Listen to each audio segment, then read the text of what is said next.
ভাই কি আছে? বলছে ভাই চান্দা ভাই, আর জোরে চান্দা ভাই, খেলা হবে চান্দা ভাই, চান্দা ভাই দেখাবে, আমরা দিতে পারে চান্দা ভাই, চান্দা ভাই। চান্দা ভাই আইছে।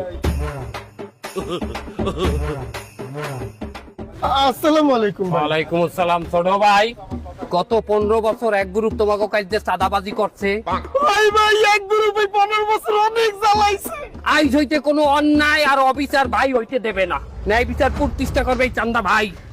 তোমাকে কাজে চাঁদা নিতে কত করিয়া ওই গ্রুপ? 120 টাকা চান্দা নিছে। 120। তুমি কোনো টেনশন করবা না এই ভাই, কোনো অন্যায় অবিচার করবে না। তুমি আমাদেরকে 120 টাকা করে দিয়ে দেবা, আগের মতো বেশি দেওয়া লাগবে না। আর আশেপাশে যত দোকান আছে চলো ওইসব জায়গায় ন্যায় বিচার প্রতিষ্ঠা করতে হবে। চলেন বস, কোনো অন্যায় হবে না ভাই। স্লোগান চলবে না, চলবে না। এবারে কি হইলে? দল যেটাই ক্ষমতায় হোক, সাধারণ মানুষের কি হাঙ্গাজানো মেরে চান্দা দিয়ে খাওয়া লাগবে দেশে? শান্তি প্রতিষ্ঠিত আর হইলে না দেশটায়।